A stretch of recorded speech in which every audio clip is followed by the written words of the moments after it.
Real Madrid muxlislari bormisiz, omonmisiz? Biz siz bilan yana g'oybona ko'rishib turganimizdan bag'oyatda xursandmiz.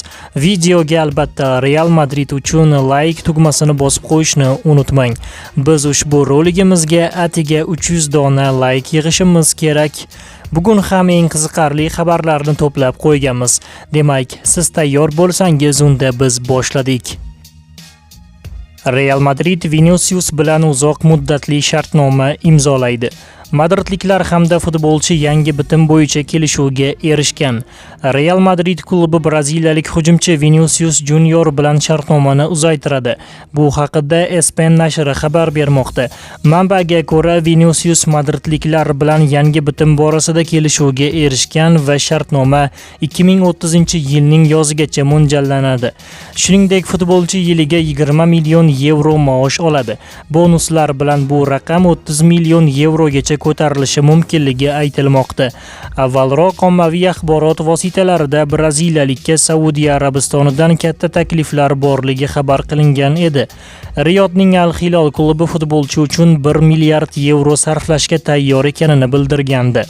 Eslatib o'tamiz, Vinicius Junior joriy mavsum La Liga doirasidagi 29 ta uchrashuvda maydonga tushib o'z hisobiga 11 ta gol hamda 7 ta golli uzatma yozdirib qo'ygan.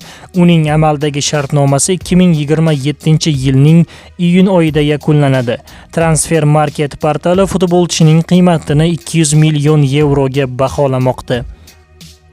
Real Madrid yangiliklari Telegram kanalimizga barchangizni taklif etib qolamiz. Bu yerda siz Real Madrid haqidagi eng qiziqarli xabarlarni birinchilardan bo'lib ko'rib borishingiz mumkin bo'ladi.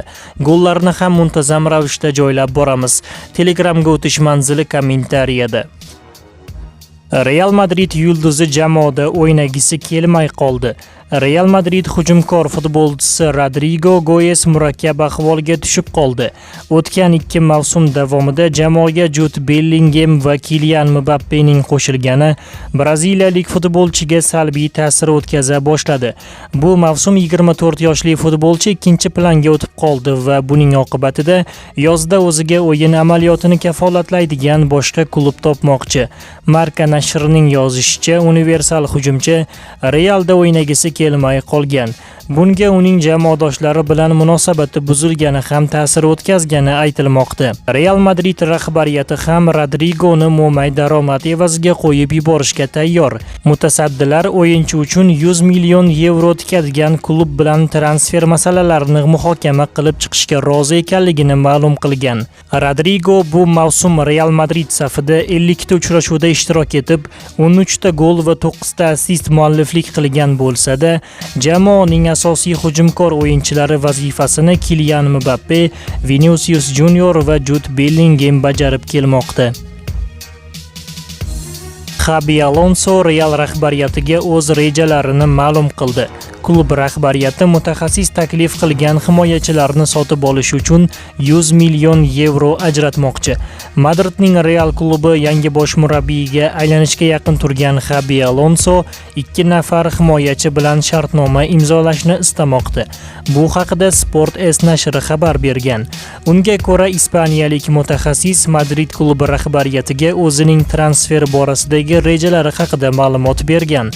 Alonso Bournemouth futbolchisi Dean Heysen hamda Benficaning chap qanot himoyachisi Alvaro Carrerasni qirollik klubiga olib kelishni istamoqda. Manbada yozilishicha, qaymoq ranglilar bu ikki futbolchining transferi uchun 100 million yevrodan ortiq mablag' ajratishga tayyor. Bournemouth Realdan Dean Heysenning shartnomasida ko'rsatilgan 58 million yevrolik tovon puli to'lash talab qilmoqda.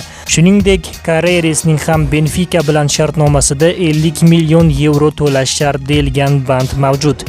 Madridliklar ushbu summani to'lashga tayyor, lekin hozircha boshqa ma'lumotlar yo'q. Bugungi o'yinda Real Madrid jamoasiga omad tilab qo'yishni unutmang. Bugun Real Madrid Mallorcaga qarshi o'yin o'tkazadi. Ushbu uchrashuv Toshkent vaqti bilan tungi soat 00:30 da start oladi. O'yin hisobini taxmin qilib ko'ring. O'yindagi gollarni Telegram kanalimizga joylab boramiz. Telegramga albatta o'tib obuna bo'lishni unutmang. Hozircha esa xayr, salomat bo'ling, bizdan uzoqlashmang.